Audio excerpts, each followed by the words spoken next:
Bonsoir, chers candidats libres et officiels au baccalauréat, session 2025. Est-ce que vous vous êtes une fois demandé pourquoi on fait le vaccin et c'est quoi en réalité le vaccin contre une maladie? À travers cette séance d'exercice sur l'immunologie, vous allez comprendre pourquoi on doit faire le vaccin et c'est quoi le contenu du vaccin. Sans plus tarder, on passe à ce petit exercice. On nous dit, les figures ci-dessous du document 1 représentent les étapes d'un phénomène qui intervient dans la défense de l'organisme. Ces figures sont données en désordre. Nommez ce phénomène. D'abord, il faut savoir que pour lutter contre des maladies, notre organisme met en place des moyens de défense. Et parmi ces moyens de défense, il y a d'abord ce qu'on appelle la réaction immunitaire à médiation humorale. C'est-à-dire, ce sont des anticorps qui interviennent pour détruire les virus. Et de l'autre côté, il y a la réaction immunitaire à médiation cellulaire. Car nous aurons l'intervention des lymphocytes B, les lymphocytes T, tout ça. Ici, nous voyons sur ce schéma, en fait, un granulocyte qui est en train d'attaquer une batterie. Et un petit conseil pour vous, lorsque vous êtes en train de faire un exercice de SVT, il faut donner des réponses comme un élève qui a fait le cours de SVT et non comme une personne de la rue qui comprend la notion en fait. Pour cela, on va dire tout simplement ceci. Donc, on va dire que le nom du phénomène n'est rien d'autre que la phagocytose d'une batterie par un granulocyte. Alors, pourquoi, par exemple, je précise qu'il faut donner les réponses comme un élève qui a fait les SVT? Parce qu'une autre personne peut dire, on voit ici que les granulocytes attaquent la batterie. Mais en réalité, le mot phagocytose, si on doit donner les points à quelqu'un, lui, il mérite un point par rapport à celui qui utilise les granulocytes attaquent la batterie. Donc, voilà pourquoi souvent on analyse, on développe, on interprète, on se dit qu'on est en train de faire du bon travail. Or, en réalité, on ne dit rien de bon dedans. C'est-à-dire qu'on n'utilise pas les thèmes de SVT. Ok, on dit de classer ces figures dans l'ordre chronologique du déroulement du phénomène. D'abord, il faut savoir que la première phase ici, là, c'est celle-là, où le granulocyte est en train d'attaquer la batterie, c'est-à-dire phagocytose là. Il cherche à phagocyter la batterie. Ensuite, qu'est-ce qui va se passer? Il va essayer d'englober ou bien d'avaler, comment dirais-je, la batterie. Et ici, qu'est-ce qui va se passer? Il va essayer de la détruire et vers la fin maintenant, il va éjecter ou bien l'expulser de son organisme, disons. Donc, 1, c'est ici. 2, donc B, D, C qui est 3, et puis A qui est 4. Donc, en ordre, nous aurons B, D, C, A. Ce qu'il fallait dire pour répondre ici. On dit, afin de dégager quelques caractéristiques des réactions immunitaires, on réalise plusieurs expériences à partir de la toxine tétanique.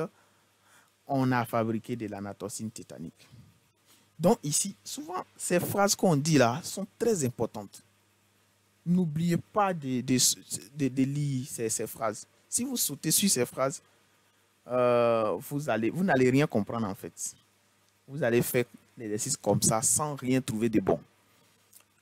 Bien, on dit de définir une anatoxine. Notez tout simplement qu'une anatoxine est une toxine dont la virulence est atténuée par un traitement approprié. Autrement dit, ce sont des virus qu'on a juste détruit leur aspect pathogène. C'est-à-dire qu'ils ne peuvent plus réagir, ils ne peuvent plus faire quelque chose. Mais quand même, ils gardent leur pouvoir antigénique. Voilà. Ici, On injecte de l'anatocine tétanique à un lapin A0. Au bout de 15 jours, c'est-à-dire 15 jours après là, on prélève du sang sur ce lapin devenu A1 et on prépare du sérum. À ce sérum, on ajoute une solution aqueuse d'anatocine tétanique et on constate un précipité. Voilà le document. Qu'est-ce qui va se passer? C'est tout ce qu'ils ont dit là qui est illustré ici. Voilà, illustré là. Donc, on prélève le sang qu'on met dans ce tube et on ajoute de l'anatocine tétanique là-dessus. Il y a précipité. Interprétation. Donc, on va dire tout simplement que le précipité traduit la formation des macromolécules qui se déposent au fond du tube. Il s'agit de complexes antigènes-anticorps formés par la fixation des anticorps sur les antigènes. Donc, les anticorps vont se fixer sur les antigènes qui n'est rien d'autre que, ou bien qui ne sont rien d'autre que de l'anatocine tétanique. Question suivante. Précisez la propriété que l'anatocine tétanique a conservée. C'est son pouvoir antigénique. C'est ton pouvoir antigénique. C'est ce que j'ai bien précisé auparavant. Il peut tout perdre, mais son pouvoir antigénique reste quand même. Donc, l'anatocine a conservé son pouvoir antigénique. Donc, chers candidats, nous faisons des séances d'exercices en privé au prépa-bac en ligne. Et durant ces séances, on prend le temps de bien expliquer les exercices. Voilà. Si vous voulez y participer, voilà, écrivez-nous. Ce n'est pas trop cher. C'est moins cher. De sorte que tout le monde puisse y participer. Donc, vous pouvez nous contacter au 07, au plus 225 07 57 56 26 26 91. C'est mon WhatsApp. Vous pouvez m'appeler aussi là-dessus, mais c'est mon WhatsApp. Écrivez-moi sur WhatsApp et je vous prends en charge le plus tôt possible. La question suivante, on nous dit: on injecte au lapin A1 une dose mortelle de toxine tétanique fraîche. Déduisez-en sa réaction et puis justifiez la réponse. Voilà.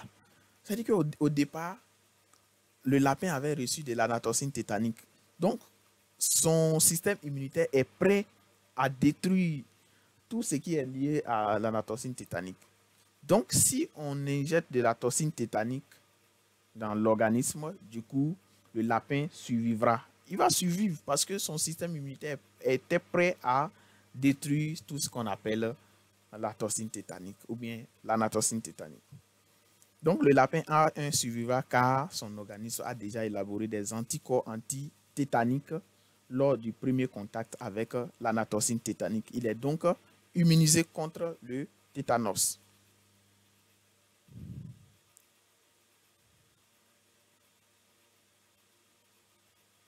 C, la partie C, on réalise les expériences du document 3 ci-dessous. Donc, on est là, on injecte le liquide physiologique et puis 24 heures plus tard, on injecte la dose mortelle de toxine tétanique et le lapin meurt. Après, on prélève le sérum du lapin A1 qui était en haut là. On injecte dans l'organisme du lapin C et après, on injecte une dose mortelle de toxine tétanique. Le lapin survit. De l'autre côté, on prélève le sérum du lapin A1 et après 24 heures, on injecte de la toxine, une dose mortelle de toxine dysphérique et puis il meurt. Donc, ça veut dire quoi en fait? Regardez quelque chose. Quand vous êtes en face d'un tel exercice, regardez ça. Regardez ce qu'ils ont fait et puis ce qu'ils ont fait encore après. On dit une dose mortelle de toxine tétanique. Alors que c'est le liquide physiologique qu'ils ont injecté dans son organisme auparavant. Est-ce que ça va le protéger? C'est comme si on faisait vaccin contre grippe aviaire et puis virus Ebola vient te prendre. Tu vas forcément partir. De l'autre côté ici, on injecte le sérum du lapin A1, c'est-à-dire le lapin A1 avait reçu de l'anatocine tétanique auparavant. Donc son organisme avait préparé des anticorps antitétaniques pour lutter contre tout ce qui est toxine tétanique. Donc si on injecte de la dose mortelle de toxine tétanique, le lapin va survivre.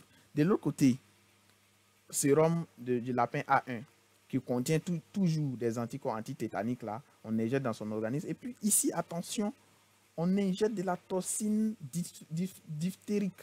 C'est pas la même chose, c'est la même explication.